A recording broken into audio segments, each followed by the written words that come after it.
Right. I was saying what we should have had this one. It was a May I tea. take this? I taste honey. That's mine. Okay. That's my security Fine, blanket. that's fine. What about these?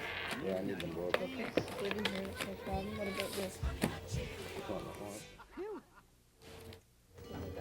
The goodness of orange juice is lost to your family if they won't drink it. So give them a fresh orange taste of tang orange flavor breakfast crystals with the goodness of added vitamin C.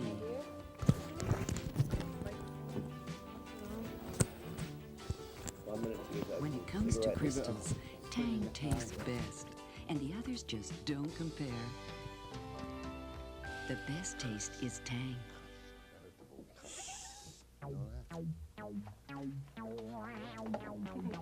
At our house, there's no danger I'll forget to serve Jell-O pudding. Someone sends me messages. Today, Jell-O chocolate pudding. Aha! Gotcha, my little phantom and friends. They really love it, that smooth and creamy Jell-O pudding. Their dad and I do, too. Next operation, butterscotch. Coming up next, Webster.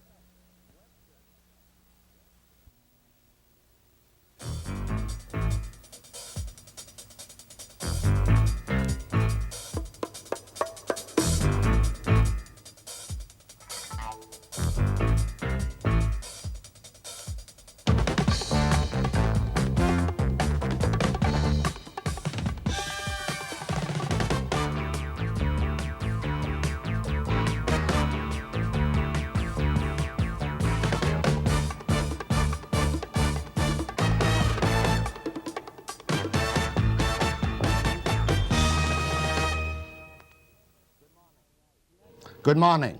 Never in my life was I so speechless as yesterday when I'm calmly doing my return to my roots in Glasgow, when out of the closet, as a result of a massive conspiracy which still annoys me, came in a kilt the Lord Provost of my native city, the Lord Provost Michael Kelly, sitting with me now. And I'm going to find out about this conspiracy and nail you to the ground in a couple of points after the break.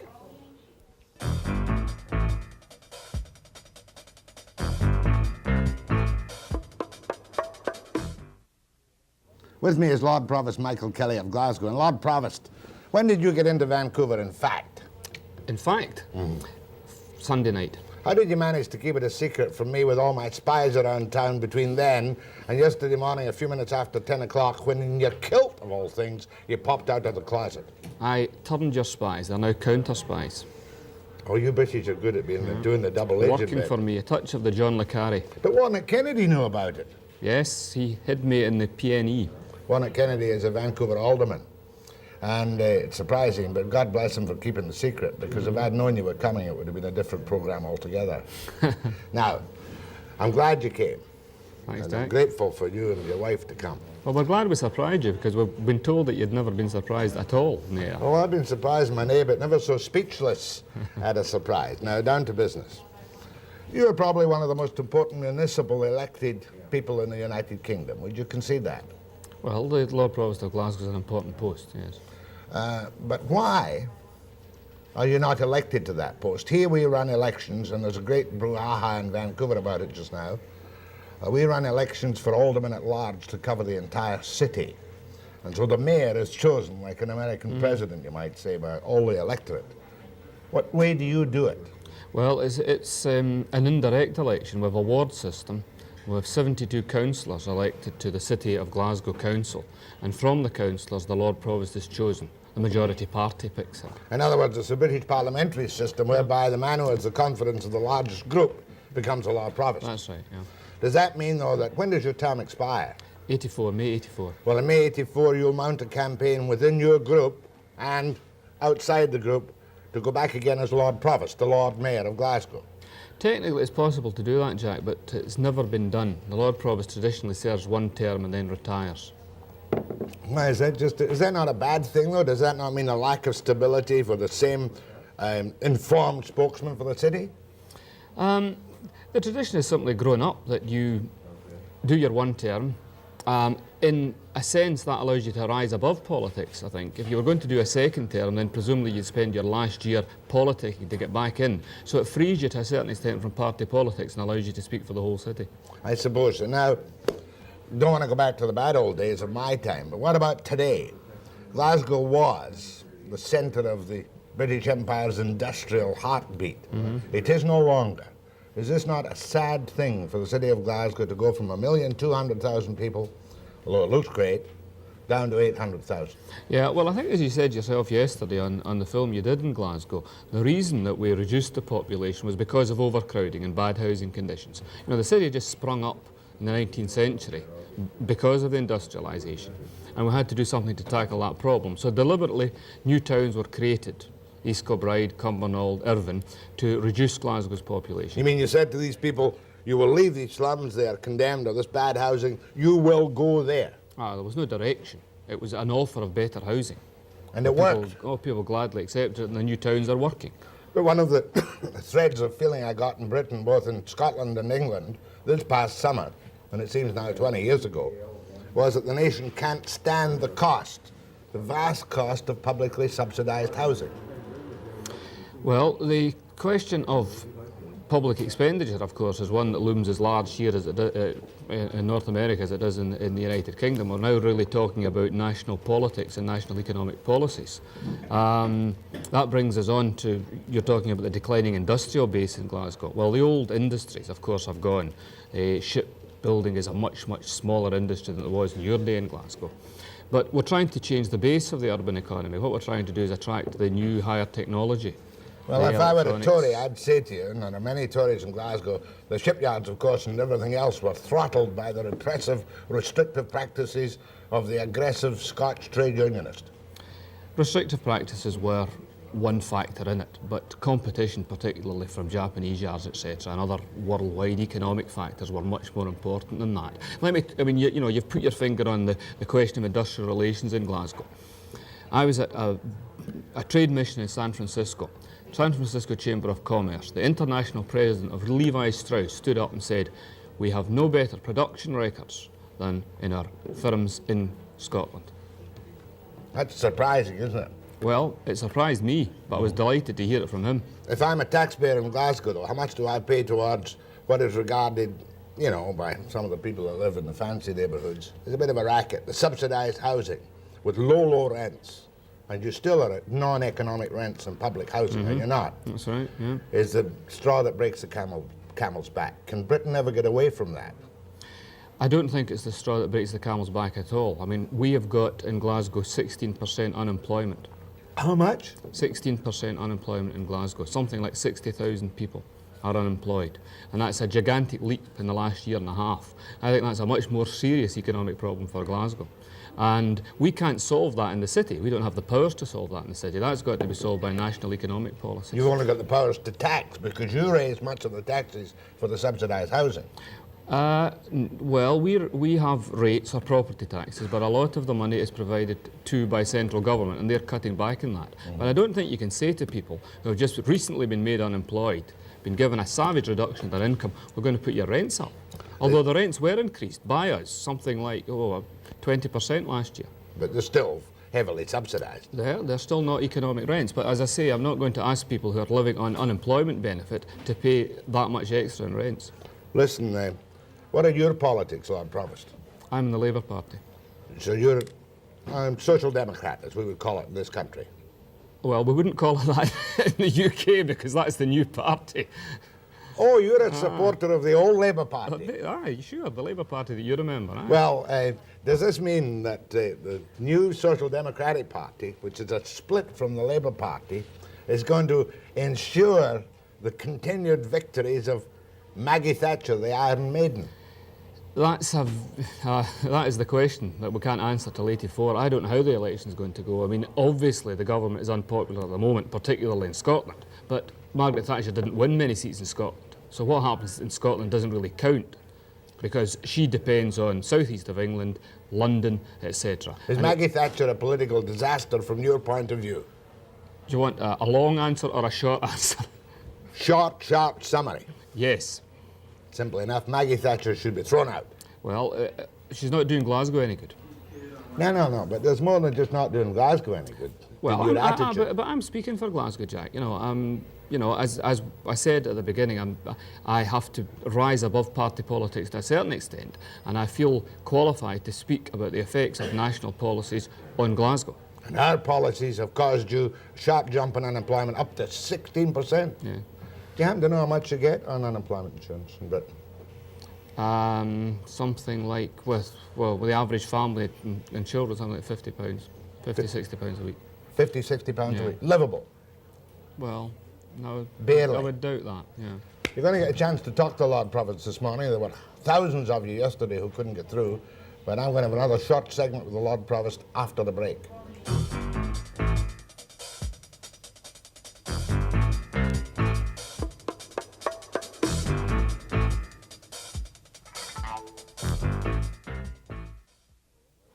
I wasn't invited to the royal wedding, although the world loved it.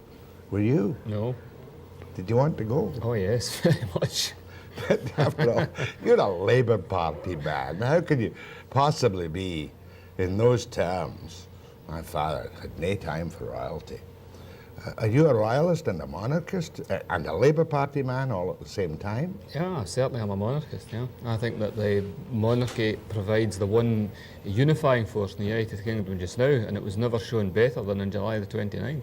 You got to give credit to the British, or maybe it's just to the English, for putting on these incredible showbiz affairs which give a fillip to, forgive the pun, to industry. Well, it's not purely English. Remember, he is the Duke of Rossi. Oh, but he was one of the enemies, was he not, the Duke of Rossi? He was one of the people who trampled on the workers a few hundred years ago. Let's take a drink of my tea, Jack.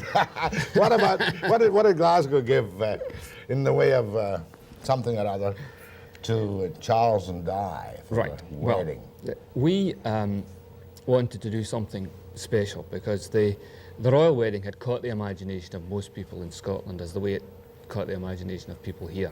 But we didn't simply want to give another tea set or, tablecloth or something, which we knew that the royal couple didn't need. So what I asked the royal household to do would be to give us permission to call a hospice after them in their honour, the Prince and Princess of Wales Hospice. And the general public in Glasgow has been asked to raise £500,000 for that. You better give me a paragraph of explanation on a hospice. It's an institution that's not widely known yet. The type of institution is not really established in this part of Canada. Right. Well, it's an institution for the incurably ill and for the dying, which specialises in the treatment of them for pain relief and also to see them through what could be a very long period of incurable illness, several years. It's not a depressing institution, it's one that tries to give themselves and their families hope. People don't go in it simply to die, but can go in, have some treatment, come back home, and maybe over a number of years be in and out of the hospice. In other words, not everything is laid on the table by your National Health Service. This is something that has not been done by the National Health Service, no. The hospice that we're setting up in Glasgow will be a charitable institution. There obviously will be no charges to it and there will be no restrictions on entry. But it's a movement that's been growing in the United Kingdom, and the Prince and Princess of Wales were gracious enough to allow it to be called after them. A very sensitive present, much better, as you say, than a couple of linen tablecloths or a silver tray that they need like a hole in the head. Yeah, and it's the first institution in the United Kingdom and probably in the Commonwealth to be called after the royal couple. One point, I'm not going to drag you into local affairs. I don't think that would be fair. But That's not very unlike you, Jack, to be fair. what do you mean it's very unlike me, to be fair? The spies you talked about made these kind of remarks. You mean there are people that don't think I'm just a chubby, nice old guy with a Do you remember in warm George Square? tongue? Remember in George Square in Glasgow, as we were filming, this big guy comes up to me and says, "You Webster, I'm from Owen Sound." Ontario. Aye, aye. Well, he was a fan. Yeah, well, I said to him, "Are you is he fair and good?" He said, "He's good." But he's no fair. No, well, he just left that unsaid. Back to my wee point. There are certain expatriate members of the British medical profession in this country active at this very moment And one of their great whipping boys, or whipping persons, I should say nowadays, exactly. one of their great whipping persons now is, we're going down the tube, the doctor's going to opt out, they're going to strike, they're going to leave the country because what they're producing in this country is an imitation of that disgusting, horrible British National Health Service. That's what they're trying to sell to us. What is your view of the efficaciousness That works. of the man in the streets treatment by the National Health? The National Health Service was the greatest single measure that the post-war Labour government brought in. When I see the problems that they have in the United States over health treatment, it horrifies me. It'd be one of the major things that would inhibit me personally from emigrating. It's not as bad here. Well, you can always buy free enterprise insurance in the States. Aye, yeah, if you've got a job. But you've also got to pay for the blood if you're in for a transfusion. Yeah. Is the British National Health Service still in effect a no charge, no deterrent to the patient service? Yeah, basically yes, and it's an excellent service, basically. Drugs too? There's a small prescription charge, £1. Well, the Labour government, of course, did bring in. Did they bring in the National Health? The Beveridge Report? 1948. That was in 44, the Beveridge Report, during the war, the coalition government, but the National Health Service was introduced in 48. 1948. Now, what do they pledge to do if they return to power now, the Labour Party? Have they any further... Remember the years when they were nationalising this and the Tories were denationalising it again? Is all that over the bridge now? Are the Liberal and Tory policies on public services Tory and Labour policies much the same? No, very, very different. The present government is committed to cutting public expenditure and returning the successful parts of nationalised industries to private enterprise. It won't work, you say? Well, except you told me in Glasgow that one thing you can do is that you can give incentives and tax breaks and all kinds of incentives to any of the North American free enterprises or anybody else who wants to set up. You are trying to attract free enterprise, right? Sure. We've got a mixed economy. But that means a healthy public sector as well as a healthy private sector. One thing I didn't do, to be very positive, I pointed out yesterday that population was down, partly because of the drift and mostly because of new towns. We are in a major housing crisis in this country now. In Glasgow or in Scotland, how many public housing units, subsidised housing, council housing, have been built, say, in the last 30 or 40 years? Oh, I can't give you a figure offhand, but the total figure which we mentioned in the film yesterday was 180,000 in Glasgow. 180,000 homes, units, you might say. Council house units, yeah. One of your friends was telling me, though, and I was praising the demolition of the Gorbals. Oh, the people hate it. Disorientation up the top of the building. Yeah. And I said, better than they were. Now, that's right. We're both right. Exactly, yeah. They are better than they were, and at the time, in the late 40s, the thing was to build houses that gave people sanitation, indoor toilets, bathrooms, etc. Now we've discovered that high-rise living is not the best way to do it. It's very difficult for families, for example, to young children, etc. And we've stopped building high-rises. No more? No. Low rises? Exactly. What I'm going to do now, Lord Provost, is I've got two wee things left over from my Glasgow trip. It won't take long. And then after that, you and I are going to take some telephone. Well, you're going to take the telephone call, right? After the break. My name is Jack Webster. I'm from Scotland, and I'm a journalist here. I'm appalled to hear that there's another guy in British Columbia and Canada who is using my name. Now, I wouldn't mind that, but I'm told that he's a rude, abrasive, and aggressive guy. So I want you to watch him, because I've got relations in Canada by the name of Greg and Arthur and Baron, and I've got friends like Muriel Oxton from Maud in Aberdeenshire, and I don't want these people to think that I've got anything to do with this guy. I don't know who he is. I think he's an imposter. Watch him. I've got to get this ethnic thing over and done with, but first I want to go back to Glasgow for a brief look at the place where I used to hang around as a reporter in the 30s. When I was a young reporter in Glasgow, I remember seeing a plaque on a building celebrating the birth or commemorating the birth of our most famous Canadian. And I tracked down the plaque to here, Ramshorn Kirk in Ingram Street in Glasgow. St David's Church to Ramshorn Kirk, and we'll go see the plaque.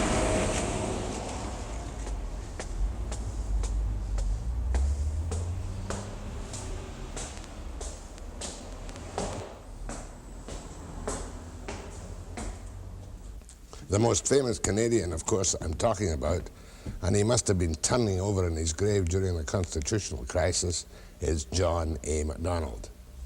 John Macdonald was born 10th of January 1815. He was the son of a man from the north of Scotland who was a merchant, didn't do that well here. So he took the family, including wee Johnny, to Kingston in 1820.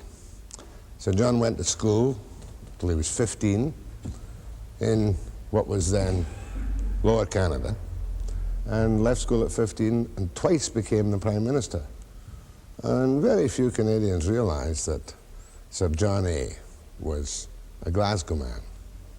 As it says here, he was the first Prime Minister and twice, and he was Prime Minister between 1868 and 1891. And he was born in this Ramshorn parish. And if you know any of your Canadian history at all, he was the man that created the Federal Union of the North American colonies of Britain, which resulted in the formation of the Dominion of Canada. That's before Dominion was a bad word, on July the 1st, 1867.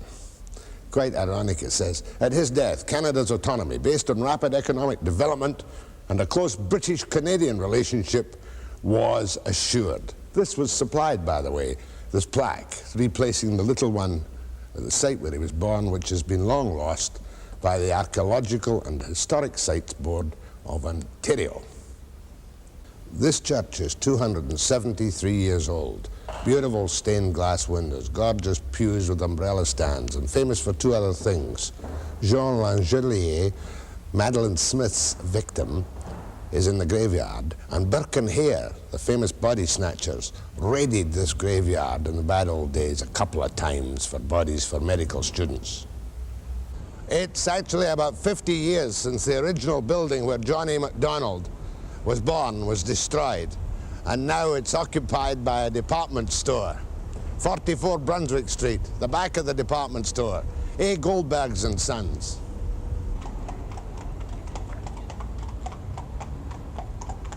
In fact, the tenement in which, good morning, the tenement in which Sir John A. was born were very much like the ones over in the corner.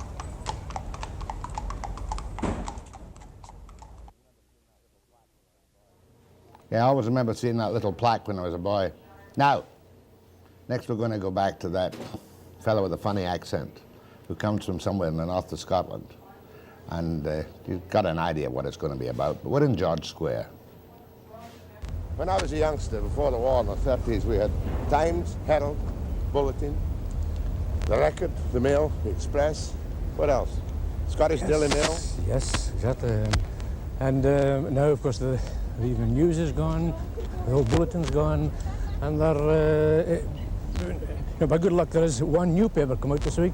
Just last week, the Sunday Standard. What's it called? It's called the Sunday Standard, and it's a kind of an observer for Scotland, a quality type of paper, which has given jobs to journalists and given Scotland a new dimension. I think. A new lease of life on it. It has indeed. How are things in Scotland today?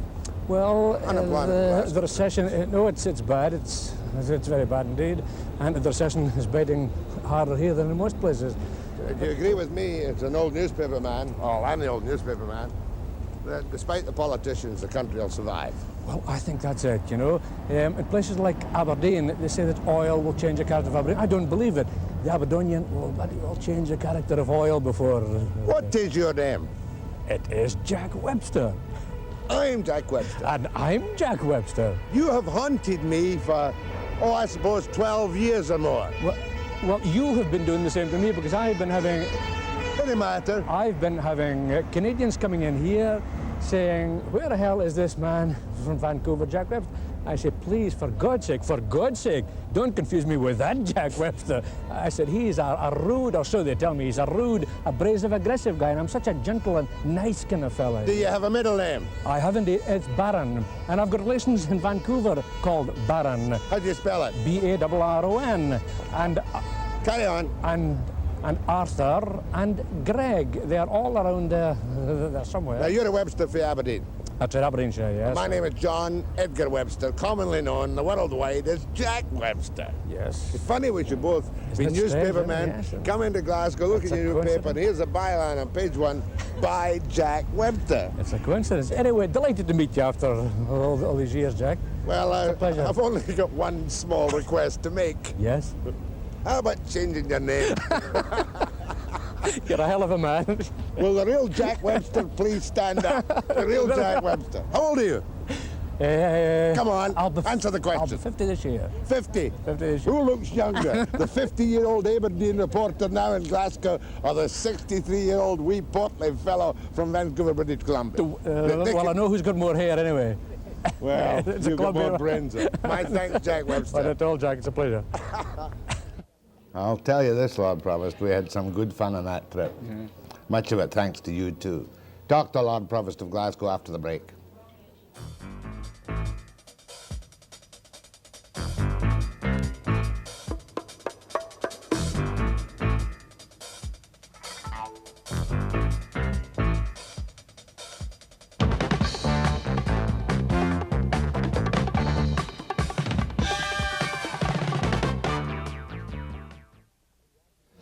I forget which one. Two. Thank you very much, Lord Provost. Go ahead from Lyndon, Washington. Yes, I would like to say to the Lord Provost, it's possible that he knows my brother who's one of the directors of Glasgow. Mr. Andrew Anderson, Director of Cleansing. Oh, yes, I do, yeah. Yes. And I, of course, was born in Glasgow too. Uh-huh. I thought this might interest Mr. Webster, who talked about Hampden Park being the biggest a while back in the world, and that my father was a professional football player. What was his name and what was his team? Anderson was his Wait, name. what was it? Well, no, it's Mrs. Anderson, is it? Oh, Anderson was his name, right. My own name is Miss Annie's sister. I'm Mr. Anderson's sister. What position did he play? He played with different teams, but he played with St Mirren. Ah. Oh. Over by Newcastle United when they were top of the league in England. Do you know that tonight, 3 hours from now in Scotland are playing Sweden in a crucial World Cup game? Is that right? I'll be watching. Yeah. And then also... That's soccer, of course, isn't it? No, it's not. It's football. Soccer? No, how can you play football with your hands? It's footballs with your feet. Did you ever know that the only game in Scottish history of the football, there was a four-a-side played in Hampden Park? A four-a-side, not a five-a-side. And my father was one of the players. Thank you very much, Mal. I'll pass that on to John McKeachney, who doubles, as you may have seen, as a Loch Ness monster. Go ahead, please. Yeah, hi, welcome back, Jack, and welcome to the Lord Mayor to beautiful Vancouver. My question is, I understood when the Lord Mayor first came on that he was saying at one point that he was associating with Warren F. Kennedy. And I would like to know why a good Scotch socialist would possibly associate himself with the only Canadian that makes Margaret Thatcher look like a Marxist-Leninist. Well, let me answer your question. Vancouver is beautiful, and we are certainly enjoying it. We've been guests of Tourism BC, and we've seen a lot of the state. Now, on the political one, I didn't know anything about his politics. All I know is he's a Scotsman, and he is a very decent guy. He's looked after us very well. But I will put these points to him when I see him tonight. But you politicians always manage to mix quite well socially anyway, regardless of which side of the fence you're on. You must. Of course. I mean, our society must work together, so while we can disagree in policies, we can't fall out personally. Jolly good show. Go ahead, please. Hello. Hello. I'd like to welcome you, Lord Provost, to Vancouver. Thank you. And I'd also like to say to Jack, I'm from Edinburgh, and I wonder if that's why I was left holding my phone yesterday. Probably it was. And also, I would like to ask you, Lord Provost, is the Barrows still there? So, paragraph of background. The Barrows, the Barrows, was a great open-air flea market in Glasgow associated with a very tough dance hall upstairs called Barrowland, where when I was a young reporter they used to frisk the men and women for offensive weapons. But it's gone, has it? The barrows are still there. The market's open every Sunday. And Barrowland is now a disco roller skating rink, would you believe? Oh. Whatever that is. How times have changed. Go ahead, please. Hello, Jack? Yes. You remember me, Bill Black? What, the Hospital Employees Union? How are you doing? Of the Hospital Employees Union?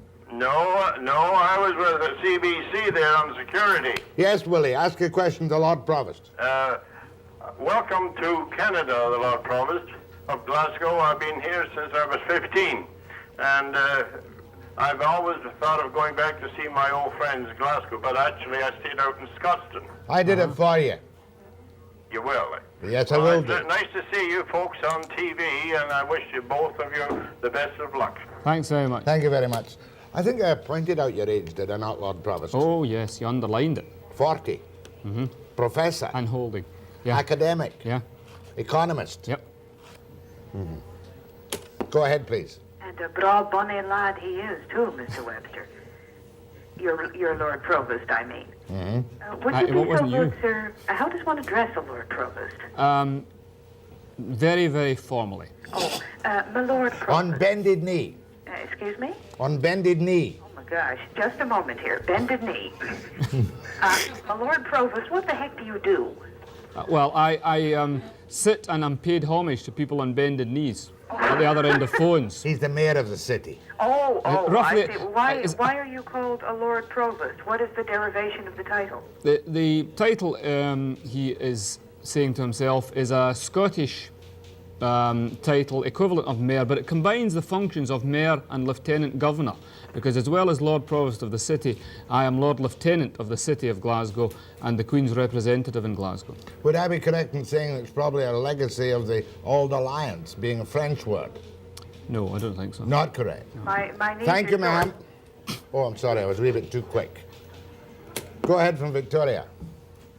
Victoria? Yes, Doesn't sound like Victoria. Speak up. the Lord Mayor, and I understand he's coming to Victoria tomorrow. That's correct, yes. Oh, we really hope you'll have a nice stay here. This is a really beautiful part of the country here. Yeah, well, I mean, what I've seen so far is absolutely magnificent. It certainly is supernatural. And the Lord Provost is enthralled with the natural beauties in the gardens. Which the gardens are superb. Queen Elizabeth Park and in the other park. Well, I hope you get to see Butcher Gardens when you come to Victoria. Yeah, that's on schedule. What's the weather going to be like, though? The weather's beautiful. Great. Always beautiful here. It doesn't matter what it's like in Vancouver, it's always beautiful in Victoria. It's much drier over there. Is it? I hope it's okay, it's permissible for you to talk to a Paisley buddy. I'm from Paisley. Another St Mirren supporter, eh? Right, yeah. Yeah? Thank you, sir. Go ahead, please. Hello. Hello? Yes, sir, that's you. Who's this? You. This Webster? Yes. Good morning. Morning. Welcome to Vancouver, Your Worship. Thank you. Mr. Kelly, I knew your dad, ex-chairman of Celtic. That was my uncle, Sir Robert Kelly, yes. Your uncle, was it? Yeah. My name's John Wilson. I was brought up in Stockwell Street, just down the road from this city chamber. Before I forget, the Lord Provost wants to get in touch again, either on or off the air, to the woman who phoned yesterday, I think it was from Vancouver, who gave her name as Mrs. Boyle. I think it was Nee Callahan. The Lord Provost thinks it was Gallagher, who had been a primary school teacher of yours somewhere. Yeah. So if you'll phone Gladys through the switchboard or phone on the air, ma'am, the Lord Provost would like to get your number. Anything else from you? Is that you, Jack? Aye. I'm Don Wilson. I used to be down in the Grosvenor downtown when you were on the air down there, eh? Nice of you to call. Did you get my letter regarding the dart game we had with the pub in England? No, I haven't, but I'll read it and give you a phone call when I get it. Go ahead, please. Hello? Yeah. I'm an old bus driver for Knightswood Garage. 7A bus. To the mayor. Mm-hmm. Yeah? And when I was a wee laddie, I lived in Mary Hill. Uh-huh. And I used to walk from Bedland Drive to Mary Hill steamy for a bath Sunday morning. You know, sometimes it sounds like Polish. No wonder you emigrated. Well, I'm telling you, I'm in a nice place in 4th Avenue on Wallace Street and the senior citizens, and you're welcome to come along and see me anytime.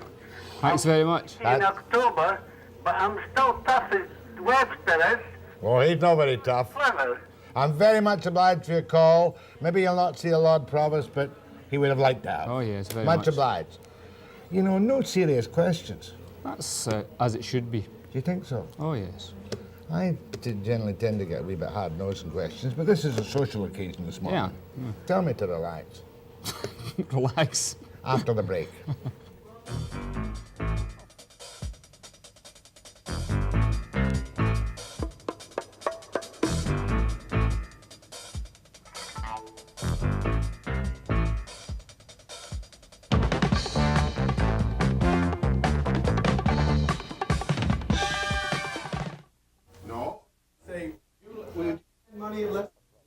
You do a fair amount of travelling as Lord Provost of Glasgow, don't you? Yeah. Are you impressed with North America? I'm very impressed by it, yeah. But does it not give you an odd feeling at times? Do you think maybe we're too affluent? No, I don't. No, I think that some parts of North America are, you know, a dream world in a way because of the affluence. But you've got your problems as well, and you know, life's got to be lived anywhere. But no, I like North America very much. You miss the kids sometimes, don't you? Oh yeah, that's the worst part of it in a way. Isn't that funny? Hello there. Hello? Who's speaking, please? It's Teresa Kelly. No kidding. Isn't that a strange coincidence? They're watching the programme in Glasgow. And your first name again? Teresa, this is Daddy speaking. We're in the television studio and we're live on television, and so is your voice. Kidding? No, I'm not kidding. How you doing? Eh? Have you cleaned up the kitchen? Don't answer that. Have you cleaned up the kitchen? Teresa. No. Teresa, how's David? David's fine. And how's Mandy? Oh, they're fine. They're just here waiting for you. Well, put them on the phone. Good. Well, put David on or Mandy on. Have a wee shot each on the air. You're on television in Vancouver right now. You come back on then, Teresa. Yeah. And don't hang up the phone. Right. Who's next? Does that surprise you? I'm amazed, yeah. Well, it's a very small surprise compared to the surprise from yesterday, but at least it's something. Hello, is that Mandy? Mandy? Daddy. Hello, David. How are you? Your voice is on television. What? Were you at school today? What's happened to your line, Jack? Nothing's happened to the line. She's just nervous about speaking up. I tell you what, we better have a word with Mandy so that we've had all three on for equal time, or there'll be trouble. Mandy? Mandy? That's David. Where's Mandy? Mandy? What's he saying? I don't know. I haven't... Give the phone to Teresa, will you, David? Give it to... Well, give it to Mandy then. Daddy. Give it... Yeah. Hello.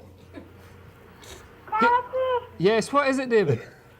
Are you on telly? Yes, we're on telly, and all the people are listening to your voice. Are you coming home? We're coming home next Monday, very soon. Could you give the phone to Mandy now, or Teresa? Okay, said that. Said, yeah. Hello, who's that? John. Who's that? Is that Mandy? They're fighting over the phone, Jack. Is that Mandy? That's Mandy. Hello, Mandy. Bike's been stolen. Your bike's been stolen? Teresa's. Teresa's bike's been stolen? Yes. Good. Do you know that we're on television? You've just told everybody in British Columbia that your bike's been stolen. In British Columbia? Yeah. Well, you're on television. Your voice is going out all over the world. All over British Columbia. All over the world. Probably all over the world. How are you doing? Huh? How are you? Fine. And is everything going okay at home apart from the bike? We're having a big party. A big party? Oh, no. Who's at the party? Adam, John, Christopher, Nicole, Tracy, Lucy, Philip, Martin, Nicholas. That's great. So, well, can I speak to Teresa now? Mandy, can I speak to Teresa? I'll tell you what we'll do now. I'll ask her. Yeah. Hello. Hello, Teresa. There's a special request here. Okay. Can you sing I Belong to Glasgow? I belong to Glasgow. Yes, sing it. I belong to Glasgow. Keep going, keep going. We can hear it. Keep going, keep going. Time, there's nothing the matter with Glasgow, for it's going round and round. I'm only a common old working star, as anyone here can see. But when I Saturday, Glasgow belongs to me. Oh, that's very very good good. indeed. Hooray! Because when we were over there, I asked them to sing I Belong to Glasgow, and they didn't know the words, and they've learned it specially for this morning. Yeah. Would you hold? Oh, there they are. Oh, there they are. Yeah. Teresa, will you hold on? Your mother wants to speak to you. I can't hear you. Hold on. Hold on. Pick up 1, 2, 4, 4, will you, please? Mummy's wanting to speak to you now. There Teresa. we are. And I shall say to the Lord Provost, that was just terrific, wasn't it? Thank you very much for all your help and hospitality, your opinions, your views, and your presence. And I'll never get over yesterday's surprise. Thanks My very thanks much, to Jack. Lord Provost Michael Kelly of Glasgow and his gracious wife, the Lady Provost Zita, and the Kelly children, who are still on the phone to Mama. Next, down to Canadian affairs, strictly and briskly, with John Crispo, SFU, visiting here. Very nice of an Easterner to drop in after the break.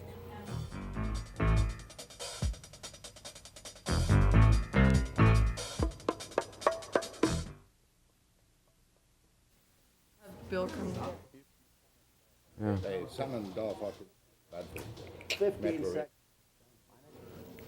My next guest, John Crispo, impressed a lot of people last time round with his acerbity and wit and somewhat sharp insight into the economic and political affairs of this nation. Dr. Crispo? John. You are a doctor. Yeah. You got your letters. You have to get your union card. Economist. The dismal science, Lord Provost Kelly called it. Yes, a lot of truth to that.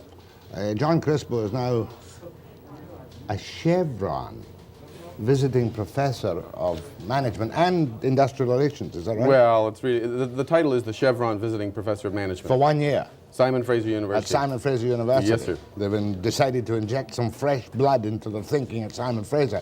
But how can you, and this is really quite a serious question, I deliberately mentioned Chevron because I'm going to ask you on your opinion on the oil companies, the oil deal. Mm-hmm. You're not a little bit compromised by taking a visiting professorship from an oil company? I don't feel in any way compromised because I've always been myself and it didn't matter who paid me. But I was not selected by Chevron. I was selected by Simon Fraser University. As far as I know, and I think I know this to be the truth, Chevron provided the funding for this chair with no strings attached. So I don't feel in any way beholden to Chevron or the oil industry or anybody else. Recently, when I was in on a quick visit before I came back on the air, I gave the usual 60-second Webster opinion on the oil deal. And I said, 1, why did it take so long? A total of 3 long, miserable years. And on the face of it, Peter Lougheed seems to have won by a technical knockout. Now, you've had time to look at the oil deal, the $4 or $5 gallon of gas down the road. How do you sum it up? Well, very quickly, Jack, we don't know all the details yet until we sort it out. For new oil and gas, it's a good deal. It's providing, in effect, world prices very fast for new oil and gas, so it will lead to more development and exploration. The dual price system may prove a problem. The rest of the national energy deal is still there, and there are still problems in it. And we haven't solved all our problems. There's still favoritism for Petrocan, which I don't think is in order. And there are still a lot of other things to be determined. And I don't think we know who's won or lost. On the surface, it appears the feds had to give in, which they should have. They were wrong in the first place. You say, why 3 years? Because the federal government completely misjudged the situation, misplayed its cards. It just misread everything. But they didn't learn that until after Coots had been defeated and the Gallup poll and the various other political embarrassments. Listen, I was out of the country when Coots was defeated, and it's nothing personal against Coots, but I think that was the greatest victory for democracy in this country in a long time. And if that helped bring them around, fine. It was also the oil cutoffs, also the fact, I think the biggest single thing was the dollar. They were beginning to realize that the fundamental, the single most important reason why the dollar was in trouble was because the world monetary community had lost all confidence in Canada, primarily because of the foolishness on the energy front. The failure to face up to world prices, the failure to resolve the dispute with Alberta. So the heat was really on the feds in the dying weeks. And of course the other big disappointment for Trudeau, which might result in his disappearance, was of course the fact that the Supreme Court of Canada didn't whip in quickly with a convenient consensus on bringing back the Constitution by July the 1st. Wait a minute. I don't want to be in contempt of the Supreme Court. I'm not talking about you. I'm not knocking them. Oh, wait a minute. It's conceivable. If I say this, I'm probably verging on contempt. What if, this is pure speculation on my part, what if they do come down for Trudeau? Having taken so long, it looks like a much more learned and debated judgment. It looks like they haven't rubber stamped it. They've really considered the thing. So if they come out for him now all the way, I think he's stronger for it. I'm still hopeful that they're not going to. But I'm betting against the Supreme Court. I'm betting they give them carte blanche. I'm going to lose a lot of money in the East because a lot of my Eastern friends says I should have more faith in the Supreme Court. You're telling me the 9 judges, you're not going for a unanimous decision? No. He wants at least 7-2. Because if it's 6-3, Anglophone, Francophone He's split, got problems. If it's 5-4, he's got more problems. He's got more problems. I want him to lose it. I don't care if, what I'd like to see. What, are you not any kind of a nationalist? You want to leave hold it. the document in the House of Commons in London? Let me finish it. We're going to have a lot of rows over this if I'm around this province. I'd love the Supreme Court to split the thing and say you can have your patriation, you can even have your stupid amending formula. It is a stupid amending formula, but you can't have the Charter of Rights.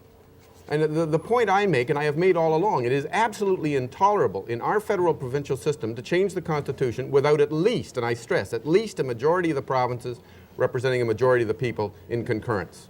It's so in defiance of everything this country has always stood for that, well, I got to be careful. I think I will be in contempt of the Supreme Court if they endorse this heinous thing. You're perfectly entitled to say what you like after the judgment is delivered. No, I've checked with a lawyer on what I can say and stay within the letter of the law. And I will have some strong words for the Supreme Court if they undo this country by giving Trudeau that damn thing on a silver platter. It's just wrong. It's so contrary to everything this country stood for. Of course, one thing that sticks in your craw is the Charter of Rights.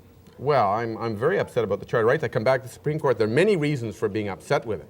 But the basic reason I'm upset with it is because it'll politicize our Supreme Court, even more than Trudeau's now politicized it. It'll mean a lot of matters that should be decided by legislatures will be decided by the Supreme Court of Canada, and that is wrong. You're back to the old Webster position. Unfortunately, we agree on this. Well, that I'd rather have the politicians there whom I can throw out. Well, yeah, but I had to learn the hard way. I wrote a book 2 years ago called Mandate for Canada. And I took a very strong position in favor of a comprehensive entrenched Bill of Rights. And then I began to learn. I started to listen to people. You can't be right all the time, and I've reversed myself. You know, it's a terrible choice. You either have to rely on the politicians or the courts to defend our civil liberties. I put it straight to Mr. Trudeau on this program, is it not? And I did it very delicately. It's not the kind of... The way you can. No, for the same reasons as you did. Is it not a fact, I said, or what's this effect, that down the road somewhere there's a possibility of a packed Supreme Court? And he gave me his elegant yes. Well, some people would say in some ways it's packed now. I don't know. I'm just saying some people would say that. They're all federal appointees. But basically, what is there? How many Tory appointments are there on that court now? I don't even know. 2 or 3?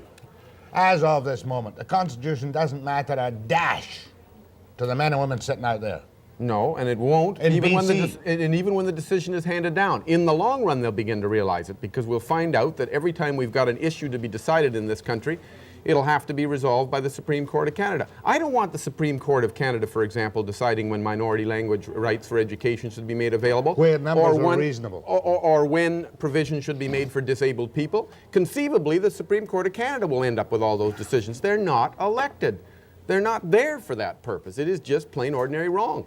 I can't state it any more strongly. I wonder if you're moving to the right a little bit as you get older. I like to think I've always been in the center. And the rest of the world's shifting whichever way I'm not. But look, I tell you, let me just say this. I am now much more worried about big government than I ever was. And that tends to move you to the right. Partly because, as you may recall, when I was last here, I was national director for an organization called Canadians for Canada, which was fighting the government.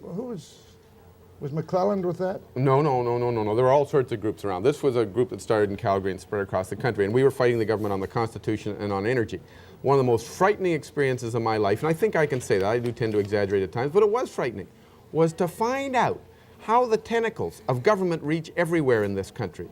Especially in academia. Oh, no, I don't feel, well, in this sense, if you're doing research for the government, or you're on a contract for the government, your lips are sealed. One thing about John Crispo, his lips are not, nor will they be. Neither am I on a government contract. Sealed. But I'm not on a government contract. What's my price? Price of freedom. Price of freedom. Well, everybody has a price. But you've got tenure.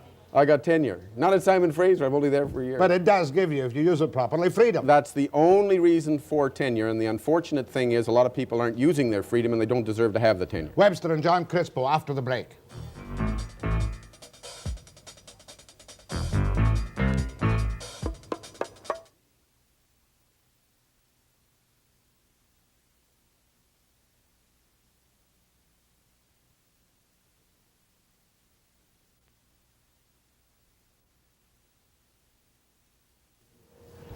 with John Crispo, now with SFU as a visiting professor.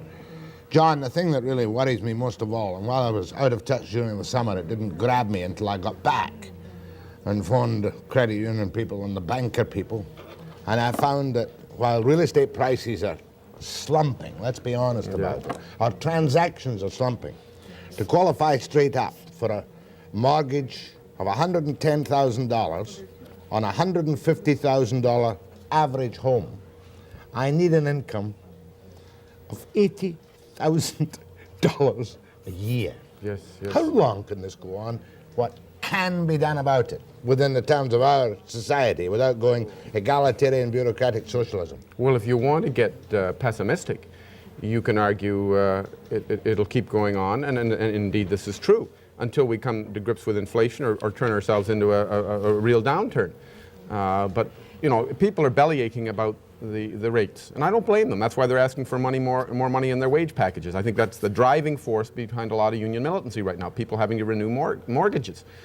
But to be realistic, if you've got a rate of inflation approaching 15%, and I see Ed Broadbent's wandering around the country on a little tour saying, freeze mortgage rates, or at least hold them to the rate of inflation. Well, isn't that lovely? Well, why should I lend you money for your house at no more than the rate of inflation? That means I'll get the same real dollar back next year, granted, but I won't get any return on it. I mean, if I lend you money, I want at least 5%, say, next year. So it's totally unrealistic to suggest that anybody should lend money right now at less than the rate of inflation plus 5%. And the only way to get those rates down is to get inflation down. That's the only ultimate solution. Before we get to the inflation bit, I know what's in Broadbent's mind, if he hasn't already said this. And, you know, as a populist, and I'm a little bit of a populist myself, I can slickly jump on a bandwagon. Oh, it's lovely. You look at the bank profits in terms of dollars and stocks, 67%, 63%, 111% for one of the smaller banks, our Bank of BC. Is there not room, or is it totally unthinkable for a government to tell the banking system, look, you will allocate so much money to mortgages at such and such a rate and take it out of your own hides? Oh, I don't believe in that. Individual homes. No, I don't believe in that, Jack. I am troubled, more than troubled, by those profit increases. That means the spread between what they're paying people and what they're charging people is obviously too wide. Now, with fluctuating interest rates, you expect something to be going on. But Lord, we've got trust companies, we've got banks, we've got credit unions. Why isn't there enough competition out there to get those profit rates down? They're too high. They're completely unsupportable. But first of all, let's be clear. The amount of money involved is peanuts. It's not enough to carry anything in terms of getting those mortgage rates down. Which amount of money? Which amount of money is the increase peanuts? In the profits. You're talking about a few $1 million in each case. They're not, even if you want to talk a couple of $100 million, it doesn't do a thing for this. If we want to subsidize mortgage rates, fine. Let's decide as a people we are going to subsidize homeowners. But why homeowners? What about renters? Well, it's easy to say it, but it doesn't. It's dealing with palliatives. It isn't dealing with the problem. The problem's inflation. If you really want to get at those interest rates, you got to deal with inflation. But governments have made little efforts at the palliative, as you say. Provincial governments do some supports, shelter aid for the elderly, etc., etc., etc. Perhaps we will be forced into massive publicly subsidized housing program. Well, if we do that, then we've got to pay for it. We've already got a massive federal deficit, maybe down a bit this year, which surprises me, but it may well be down a bit. But because of the benefits of inflation. Well, no, wait a minute. The inflation cuts both ways. We've de-indexed, so they don't get the benefits there. What's hurting the federal government more than anything and driving up their deficit more than anything is the interest they have to pay on all their money they're borrowing. That's a terrible burden on us. What is it now? I'm sorry, I can't recall. I think federal interest payments as a proportion of the federal budget now are about 25-26%. I may be exaggerating that. Somebody will call in and say, Crispo, you got all your figures wrong. But it's a tremendous burden. So inflation doesn't help the federal government anymore. It's de-indexed the tax system, so it doesn't get that windfall gain. It's got to pay a lot more out in interest. They should be really worried about inflation. And I think that's what McKecken's saying, and I don't want to offend the man in the kilt, but he is saying, don't count on a lot of money for mortgage assistance. We've got too many problems as it is. We've got to get the deficit down. Oh, we're back to the Clark thing. Now, Clark, who's an orthodox, backed by orthodox Tory financiers, he was willing to go for the mortgage interest off your income tax. Because in Britain, that brings it down. Doesn't make it right. Doesn't make it right because Joe Clark wanted it. Look, Sweden's got it. The United States has got it. Britain has got it. Thinking people in all those countries are saying, why are we doing this? Why are we discriminating in favor of homeowners? Why homeowners as opposed to renters? Why not a subsidy for renters? Well, then why not subsidize everything and then tell me where you're going to get the money from? That's what I said earlier on. Perhaps we're on a road now which will lead us unavoidably to egalitarian bureaucratic socialism of statism of some kind. Well, I don't know quite what that is. I don't like it. But everybody the same. All right. No, well, then I really don't like it. Why, after all, should it come? No, that's a very gloomy forecast. I wouldn't worry about that right now if I was you. You accuse me of moving to the right. The whole of North America's gone right, and there's not that much chance of that. Instead, we're likely to allow people to suffer more. But it won't be the homeowners so much as those that don't have any income at all. The people that are at the bottom of the rung in our society, for the most part, are not homeowners. You want a bellyache about people that are suffering. Bellyache about the poor that are paying high rents. I would far rather, if you want to be a do-gooder, get into something like a guaranteed minimum income and let the people choose how they spend their money. I don't like selective programs that say, let's help homeowners or renters. It's very difficult at the moment. Very difficult at the moment to support the social credit cutbacks on support payments for single able-bodied unemployed when you see two things. One, when you see the rents, which are unbelievable.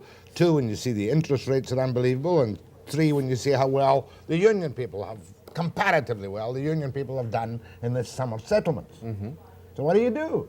Well, first of all, I don't know the BC scene well enough now to take a stand on that. I don't know how full your employment is. Well, they'd say it's 6 point and this and that and 4 point in some areas. All right, well, that's below the national average, and it may well be, and I'm not taking sides, it may well be that there is a case for some reduction, if only as a disincentive to those that don't want to go to work, to give them incentive to go back to work. I don't know the BC scene well enough to take a definitive position before you or one of your callers dumps all over me.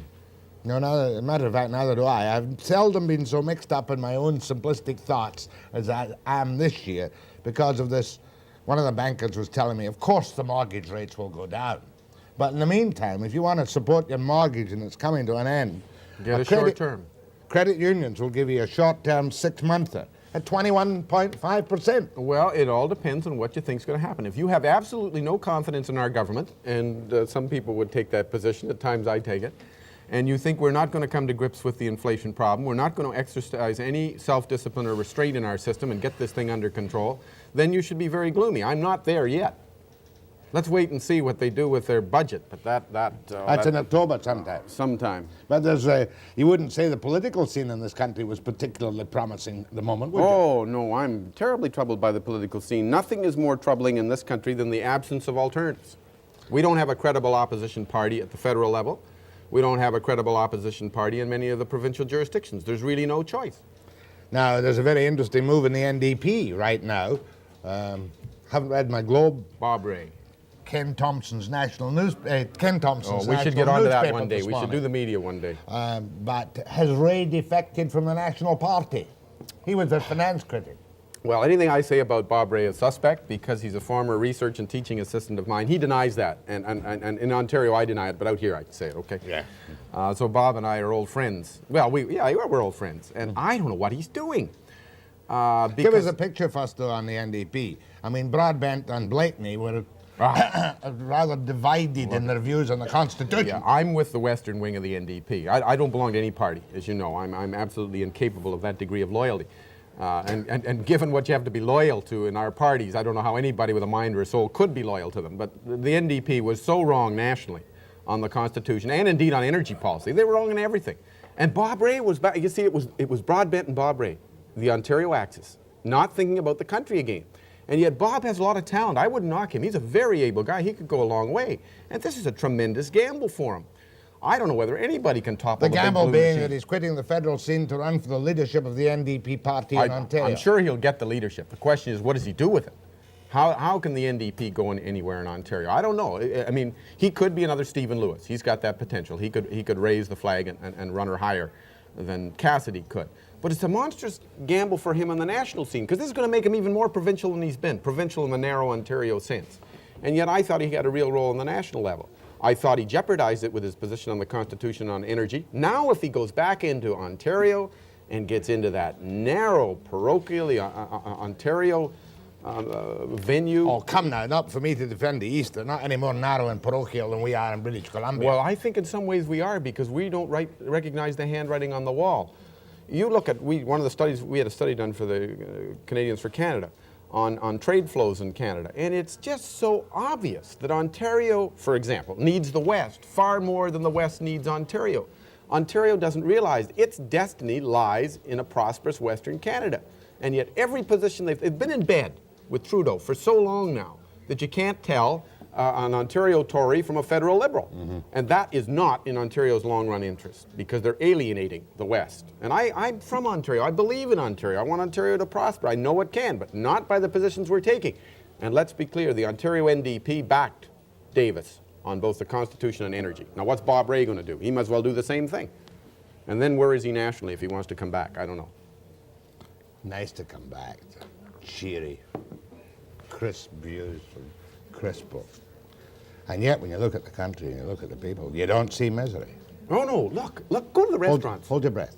Yeah, go to the restaurants. I go out to the discos, go anywhere. They're mobbed. After the break. Phone calls.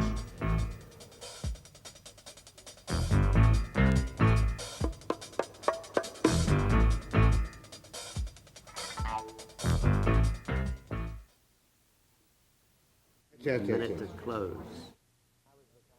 I first met Crispo on a national television program. I was the kind of anchorman being thoroughly ignored out on the West Coast. And in that particular broadcast, I predicted, because it was disgusting sitting here at the end of the network and knowing the country's fate was sealed before a single vote in British Columbia was counted. I made a rash prediction then. Clark would go before the next election. Broadbent would go before the next election. Am I coming any closer? And Trudeau would go. You may lose all three. Where's Broadbent going to go? Clark is obviously going to try to hang in, and Trudeau, heaven knows, I wouldn't predict what he'd do. John Crispo, you're a man who faces the facts of life. You know perfectly well that to become the Prime Minister of this country, you must be a man who can be merchandised. Right. I say that in the most brutal media way. Yeah. Well, Clark can't go again. I'm not defending Clark, but he's a normal human being. What's he going to do if he steps down? He doesn't want to give up. He should. I'm not arguing with that. He's not going to carry that party back to power. I'll make that prediction. Just humor me. Pick an alternative. A successor. Give the people out there who perhaps... some hope?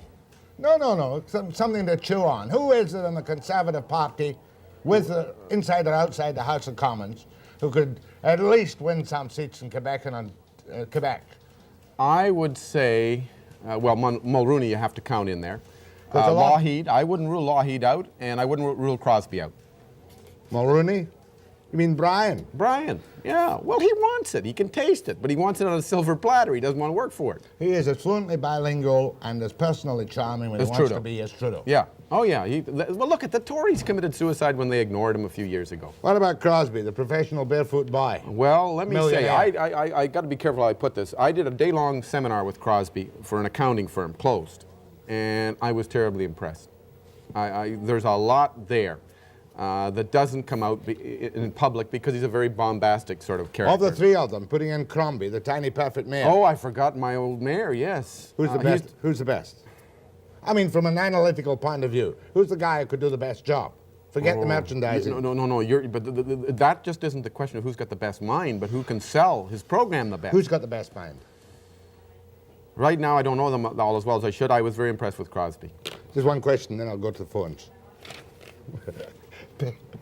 Supposing Pierre does go to the United Nations, Peltier is there now. Reagan won't let him go to the United Nations. But carry on with your assumption. Are you joking or not? No. He'll veto him. There's no love lost. I mean, when he comes up here, he said, now there's this funny little man that's the Prime Minister of Canada. He'll run around in a T-shirt and he may do anything. Humor him. It's important to have good relations with Canada. But don't give him a job that's influential. That's right. Because of the North-South dialogue. Yeah, well, he wants to set up a new agency, Trudeau does, a new North-South thing, and it'll be located in ski country. And no matter the humanist you are or I am, when it comes out in the middle of the summer that he's going to give $44 million more to Africa, people get annoyed. Because we're all basically self-centered. Well, look, yes, we are. And it's hard. There should be more foreign aid. I'm not sure it should be outright aid, but not when your own country's in difficulty. You should put this economy of ours back on the map. Before the phones. Yes. Is this your last question for sure? I think so. Okay. Trudeau's successors? Potential. Come on. Oh, well, I don't know. Look at this. There's Chrétien, there's Turner, there's Chrétien. Macdonald. Macdonald. No, yeah, Macdonald. Donald Macdonald. Donald. The big Tory. The big Tory. Working for the aircraft company. Well, it doesn't matter where the Liberals work. They stash their people everywhere while they're in reserve. They've got contacts everywhere. I told you that. You never suffer as a former Liberal as long as you were loyal.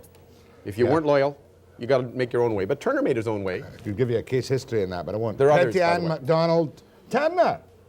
The man who danced with Princess Margaret. Well, you want somebody, you go back to what you said about a Tory, that could carry a good deal of the West and Quebec. Turner. But Fluently bilingual, as charming as Mulroney. Mr. Blue Eyes. Oh, God. Let's take some calls to John Crispo. If you want to. John, when you're talking to people, yes, into the camera. Into the camera. All right. I'll learn. Go ahead from Penticton.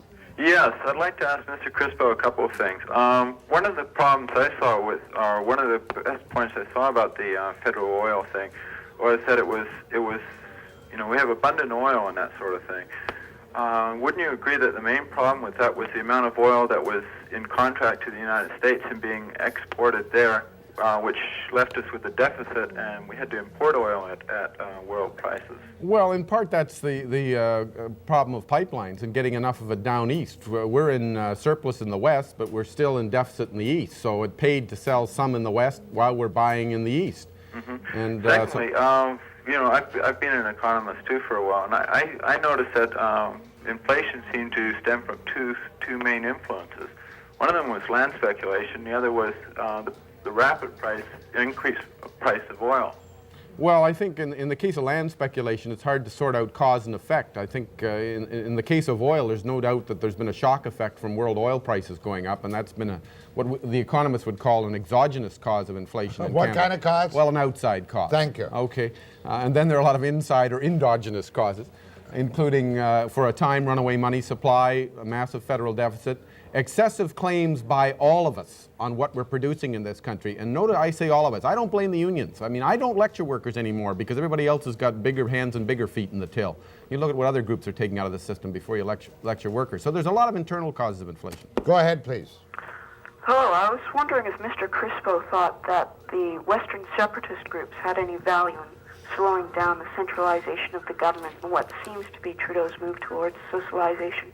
Yeah, I mean, there were some real weirdos on the far left or right separatist cause. I didn't like some of the people that were involved, but I think in any society you need forces on both sides of an issue, and even the extremist elements in the West, and there weren't that many of them. I don't think they were ever that strong. They played a useful role because they made the East realize that some rough things could happen to this country if Ontario, well, what we call the Ottawa-Queen's Park axis, continued in its They have died, ignorance. They have died, these groups. Oh, I know, but wait till we see what happens with the Constitution. If the Supreme Court gives Trudeau carte blanche, we're going to have another rip-soaring battle in this country. Yeah. Go ahead to John Crispo. Mr. Crispo, on mortgages, would it help in the short term to increase the amortization rate length? Oh yeah, spread it out, but that just means you're in debt longer, as Ed Broadbent has been saying as he goes across the country on this very popular theme. That's one way of easing the burden. The other way, as we were talking earlier, is to take a short-term mortgage and hope the rates go down. But a lot of people have been burned by that in the last couple of years. Just a minute, I want to understand this. If I take out a mortgage, and we'll say it's a one-year mortgage, right now, and I borrow $100,000 at 22%, are my payments predicated on a 25-year payoff at the mortgage at that rate? Well, if it's a one-year mortgage, no. You've taken a short-term mortgage. But if you take, say, a 25-year mortgage, you pay so much per year. If it's a 50-year mortgage, if you could get one, you'd pay that much less per year because you're stringing out the repayment of principal, but you're paying a lot more interest over the long run. I don't recommend that. I mean, if it comes back to what you assume. If you really assume that we're never going to get inflation under control, then you have to get very pessimistic about your interest rates, and the longer the term you sign for, the more you're going to carry the can. Thank you, ma'am. Go ahead, please. I'm going to have to tackle that in detail sometime very soon. Go ahead, please. Yes, good morning, Mr. Crispo. Good morning. Yeah, I find your views very refreshing and interesting, and I'm just wondering if you've written any books that are out on the market. I've written Canada's worst sellers.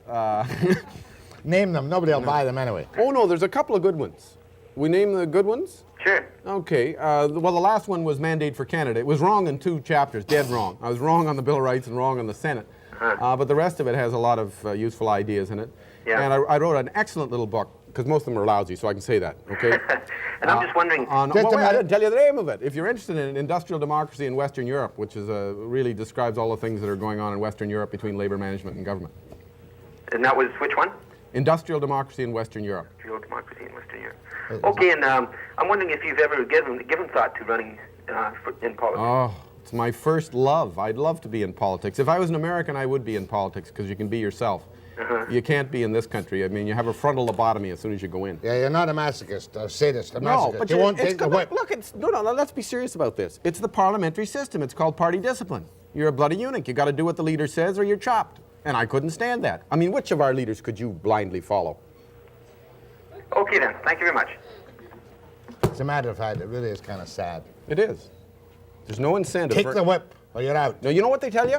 And I've gone through this with just about every party. Don't worry, John. Come in and be loyal for a few years. You'll probably rise to the top fairly quickly, and then you can do what you think is right. By then, you've forgotten what's right, because you've been doing what's wrong for 10 years, playing stupid party games. And when you're defeated... Now, that's a fine thing to say, because I want to go into politics, and that kills it, when you're defeated by the common sense voters, such as Coates was when he was destroyed, but and you need a little income, you're on the blacklist. Oh, no. They'll look after Coates. I'm not talking about Coates, I'm talking about you. Oh, yeah, all right. Oh, well, I know what would happen to me, but I'd never get elected anyway. I'd offend every voter. You could get elected the first time round. It's a breath of fresh air. Then, as you say, by your own admission, you become a brainwashed hack, backbencher, and just... It's not generally known, and I shouldn't make this public confession. Please do. But where else but on this crazy show? I nearly ran for the Liberals the time before last. Nearly. I mean, don't worry. I can't defend this. That's why it's sort of a public confession. And my assumption was that Trudeau was going to step down so they could get some sensible policies. Well, of course, he didn't step down. What if I'd run and I'd been elected? I'd be in the furthest back benches of the other side of the House, because I couldn't stand a thing they've done since then. They've been wrong on virtually every issue. You wouldn't even get a job as a commissioner in the House of Commons, because you're not bilingual anyway. Well, I might get the elevator. Where am I? You're not supposed to preach cynicism on this program. This is a positive program, upbeat, looking forward to the great reunification of Canada and a healthy, prosperous economy. You know in the background how optimistic I am about this country. We got everything going for us. If we didn't, we'd be a disaster. One short call. Morning, Jack. Good to have you back. Good to be back. Mr. Crispo. Yes, sir. Your opinion on unions in this country. 15 seconds. They have most of the problems that are caused in this problem in this country with the high cost of living. The unions seem to be taking over, and the government don't be doing a damn thing about it. Good question. Are the unions taking over and ruining the country? No, unions are trying to protect their members from inflation. Overall, real wages have been declining. And when you look at how other people are doing, I said earlier, don't dump on unions unless you're willing to dump on the other groups that are grabbing. My thanks to John Crispo, presently from SFU. I'll be back after the break. You'll see him soon.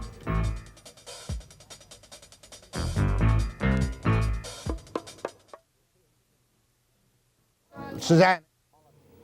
I'm beginning to feel as if I'm back from my holiday, but I've still got some good British stuff to give to you. Brigadier Sir Fitzroy Maclean, one of Winnie Churchill's old buddies, a fascinating British war hero. And that might be tomorrow, because you know I juggle my program from day to day according to what's happening. But for sure on Monday morning, we're going to have a session, it's a bit incestuous, but it's good. The Webster boys on Fleet Street. Sandy, what's my name? Jack and Drew. But we're back in business. Keep me in touch. If you want something specifically investigated and it's good enough, we'll do it. That's a rash promise, but I will do. And finally, and in closing, my thanks very much indeed to those who surprised me yesterday, and to the Lord and Lady Provost of Glasgow, Michael Kelly and his wife Sita. Tomorrow, 9 a.m. precisely.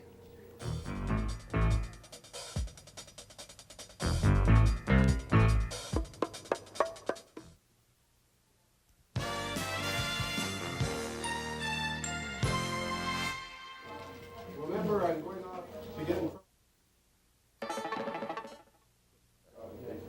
Yes.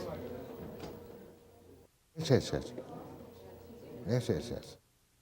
What am I doing? What? 5 seconds. Why don't I just say Webster's back at 9 a.m. precisely? We're waiting for you. Didn't I do this yesterday? Yeah, it's just one new one. Pleasant one this time. Pleasant. Too low. Ah, boy. I'm just getting my exercise, Jack.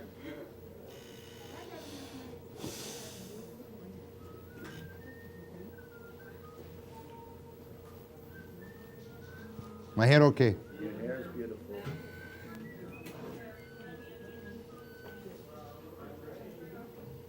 Oh my God.